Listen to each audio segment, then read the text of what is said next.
तो आप सभी का अभिनंदन। आज की इस प्रेस वार्ता में मेरे साथ जिले के सम्मानित अध्यक्ष आदरणीय गजेंद्र मावी जी, सभी सम्मानित पदाधिकारी बंधु,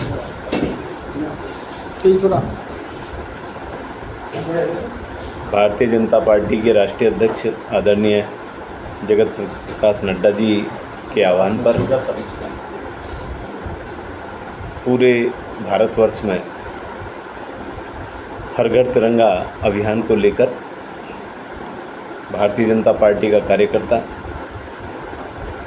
आज से और 15 अगस्त तक हर घर तिरंगा लगाने के लिए, हर घर तिरंगा पहुंचाने के लिए, इस अभियान को गति देने के लिए हर गली में, हर गांव में, हर मोहल्ले में जाने का काम करेगा। इस अभियान को लेकर पार्टी ने जो तय किया है 11, 12, 13 3 तिथियों में सभी विधानसभाओं पर, विधानसभा स्तर पर युवा मोर्चे के तत्वाधान में एक तिरंगा यात्रा निकाली जाएगी। उस तिरंगा यात्रा में सभी पार्टी के वरिष्ठ लोग भी रहेंगे। 12, 13 2 दिन जनपद में जहाँ जहाँ जिस स्थान पर अपने महापुरुषों की प्रतिमा है वहाँ स्वच्छता अभियान चलेगा और स्वच्छता अभियान के उपरांत या तो उसी दिन या उससे अगले दिन महापुरुषों की प्रतिमा पर माल्यार्पण करने का काम सभी भारतीय जनता पार्टी के कार्यकर्ता करेंगे। 14 तारीख को विभाजन विभीषिका स्मृति दिवस के रूप में भारतीय जनता पार्टी के सभी कार्यकर्ता एक संगोष्ठी में सम्मिलित होंगे और संगोष्ठी के बाद में मौन जुलूस निकालेंगे। माननीय प्रधानमंत्री नरेंद्र मोदी जी ने 112वें एपिसोड में मन की बात के कार्यक्रम में भी कार्यकर्ताओं को कहा था कि 15 अगस्त के अवसर पर सभी कार्यकर्ता घर घर जाकर इस अभियान को, राष्ट्रीय ध्वज को फहराने के लिए सभी आम जनमानस के बीच में जाके,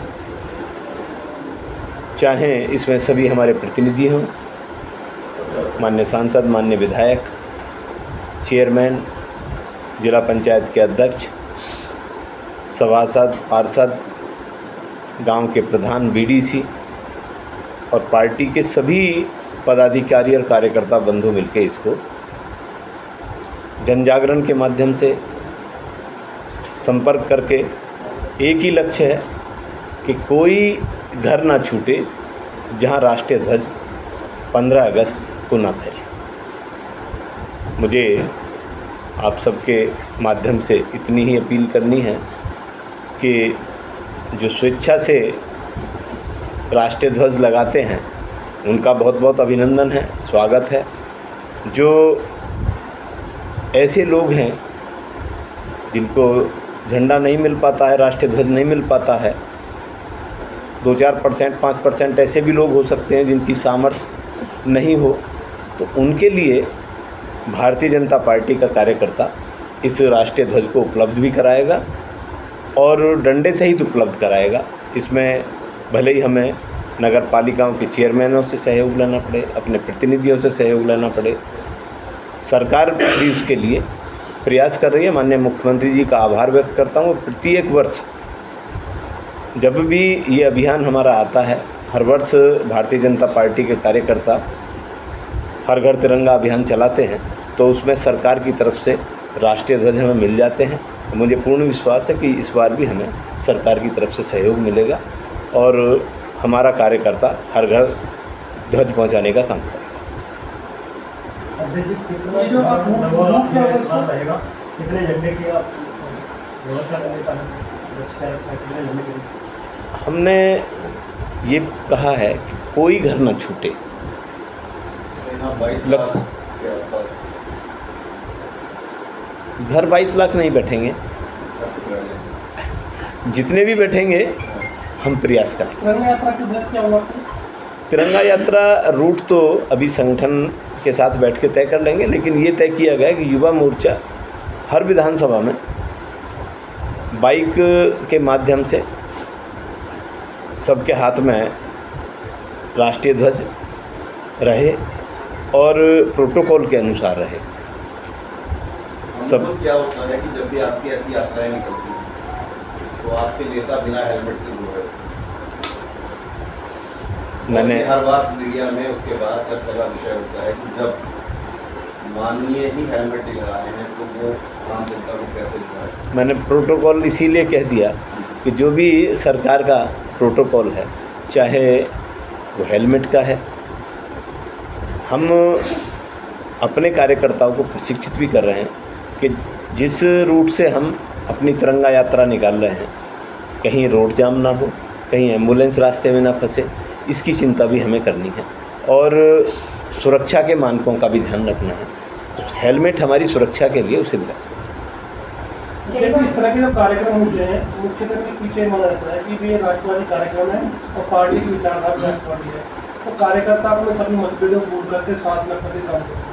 वैसे तो चुनाव के बाद जो देखने का पश्चिमी उत्तर प्रदेश में पार्टी में कलह है और कल सर परसों आप सहारनपुर में भी इसी तरह की प्रेस कॉन्फ्रेंस में वहाँ भी पार्टी के लोगों का एक गुटबाजी और वो कलह सब नहीं है। होता क्या है, मैं इतना कहूँगा कि आप लोगों के माध्यम से हमें बहुत अच्छा संदेश भी मिलता है। आपके माध्यम से सरकार की योजना जन जन तक जो पहुंचती है उसका प्रचार प्रसार भी होता है, लेकिन कभी कभी संगठन की छोटी मोटी बात भी होती है, उसका प्रचार प्रसार हो जाता है। यानी कोई आदमी मंच से उठ के गया तो उसको तो अखबारों ने छाप भी दिया, मीडिया ने भी दिखा दिया, वही व्यक्ति उन्हीं सांसद के बराबर में मैंने बैठा के पूरा कार्यक्रम कराया, उसको किसी ने फिर बाद में नहीं छापा, नहीं दिखाया। तो ये थोड़ा घटना तो वही है ना, होता है, मानवीय स्वभाव है जी। किसी के मन में कोई कष्ट होकर उठ के जा सकता है तो, लेकिन उसे बोला गया फिर वापस आके बैठे जी वो। क्या इसीलिए आज दोनों विधायक यहाँ मौजूद हैं? नहीं, ऐसा नहीं कह सकते। एक विधायक बाहर विदेश में है, एक डेलीगेशन जो गया उसमें है, और एक विधायक किसी काम में होंगे। कभी कभी ये भी मान लो कि व्यस्तता के कारण, कहीं काम में होने के कारण नहीं आए होंगे। माननीय सांसद जी पार्लियामेंट में हैं, तो इस नाते ऐसा मान लो, ये मत सोचो कि परिवार में कहीं। भारतीय जनता युवा मोर्चा का है, ये पार्टी का कार्यक्रम है, लेकिन यात्रा के निमित्त तिरंगा यात्रा के लिए युवा मोर्चा को दिया गया। जिलाध्यक्ष हैं आपके? युवा मोर्चा अभी बैठक में नहीं, आज तो प्रेस में नहीं बुलाया गया उनको, लेकिन उनको बैठक में बता दिया गया है और सभी को कहा गया है। उस यात्रा में जिलाध्यक्ष भी रहेंगे, उसमें माननीय विधायक भी रहेंगे, जिला पंचायत के अध्यक्ष भी रहेंगे। उस युवा मोर्चा की यात्रा में केवल युवा मोर्चा ही नहीं है, पार्टी के भी लोग इसमें सम्मिलित होंगे, ताकि उन युवाओं पे ये रहे कि हमें वॉच करने वाले लोग हैं और वो कहीं कोई गलती ना करें। जैसे कई बार ये देखा गया है कि स्वतंत्रता दिवस के बाद में या किसी तिरंगा यात्रा के बाद में पैरों में तिरंगा होता है या उल्टा लगा दिया जाता है, किसी को उसके नियम नहीं मालूम होते हैं, तो क्या कार्यकर्ताओं को या जनमानस को निर्देश दिए गए इस तरह? मैं इतना कहूँगा, प्रोटोकॉल के लिए कहा गया, प्रोटोकॉल पूरा पालन करेंगे और कभी कभी कुछ गलती किसी एक मजदूर की होती है, लेकिन उसकी गलती का खामियाजा लगाने वाला भी भुगतता है। तो मेरा भी आपसे इतना अनुरोध है कि यदि कहीं चूक दिखाई दे तो हम लोग उसे सुधरवा दें तो अच्छा है। झंडा बनाने वाले ने यदि ऊपर से सिलाई गलत लगा दी है तो डंडा लगाता आदमी लगा देता, वो ध्यान भूल जाता है कि इसमें कौन सा रंग ऊपर है कौन सा रंग नीचे है, वो देख नहीं पाता। तो इसलिए इसको हम हाईलाइट करने की बजाय सुधारने का काम करेंगे, ज़्यादा अच्छा रहेगा। आपसे भी मेरी इतनी विनम्र अपील है। कई बार प्रोग्राम होने के बाद तिरंगे वो इधर उधर बिखरे पड़े, ये उसमें जागरूकता उसको भी आप ये कहा है हमने। मैं ये कहा कि ना तो ध्वज जिसके हाथ में रहेगा वो झुकाएगा और ना ही उसको किसी ऐसे स्थान पे गिराएगा। जहाँ दे रहे हैं डिस्ट्रीब्यूट कर रहे हैं उनको भी थोड़ा सा कुछ और है? नहीं, बाकी मेरी तरफ से वैसे पूरा देंगे आप कुछ बता दें। हाँ और फिर और कुछ पूछने अगर ये खत्म हो गया हो? हाँ पूछ सकते हैं हम। आप कुछ बता दो। पश्चिमी उत्तर प्रदेश में लगातार चुनाव से पहले से भी और चुनाव के बाद भी जो संगठन में डिस्प्यूट बार बार हो, एक बार हुआ आपने सुलझा दिया, आपने कहा कि हमने मना दिया था, लेकिन ये लगातार बार बार हो, क्या पार्टी संभाल नहीं पा रही है? तो कितनी बड़ी हार इससे है? पहले आप देख रहे हो कि मुजफ्फरनगर के पूर्व सांसद और सोनी के बीच का मुद्दा है। बाकायदा संसद में ये है। मैं आपको बताऊंगा इधर के आप ओवरऑल पूरे हिस्से में देखेंगे तो 2 ही लोकसभा में, और हमारे लिए 2 भी ज़्यादा हैं जी, क्योंकि हम ये उम्मीद नहीं करते कि इस तरह का कोई बात हो। 2 लोकसभा में ऐसी बातें आई हैं, कभी कभी कार्यकर्ता को लगता है कि मेरे बारे में कोई टीका टिप्पणी कर दी है। आदमी कहता कुछ है, सामने वाला बताता कुछ है। ऐसा नहीं किसी मंच पे आमने सामने कहीं हमारे यहाँ ऐसा नहीं हुआ, ना सहारनपुर में हुआ ना मुजफ्फरनगर में हुआ। लेकिन दुर्भाग्यपूर्ण है जो भी हुआ, एक दूसरे के बारे में यदि कुछ कहा गया या मीडिया में आया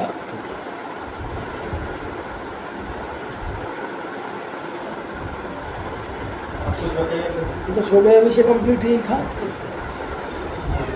बस जो पता नहीं कि आप लोग भोजन करो, आप लोग विस्तार होना है, इधर से लाओ। कितना टाइम लगेगा? अभी 2 मिनट में बस।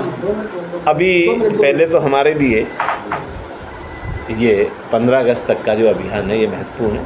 उसके बाद में राष्ट्रीय नेतृत्व के द्वारा जो भी तिथि हमें मिलेगी, पहले सदस्यता अभियान प्रारंभ होगा। तो उम्मीद करते हैं कि सितंबर में कोई भी डेट ऐसी हो सकती है जिसमें सदस्यता अभियान शुरू होगा। 2 महीने लगभग हमारा सदस्यता अभियान चलेगा। उसके बाद में फिर गठन की प्रक्रिया मंडल से, पहले मंडल मंडल स्तर पे बदलाव अध्यक्ष में कितना बदलाव होगा, लेकिन जब सदस्यता नहीं होगी तो स्वाभाविक रूप से बदलाव होगा। सदस्यों का शुल्क वही रहने की संभावना है या बढ़ेगा? शुल्क संभवतः वही रहेगा।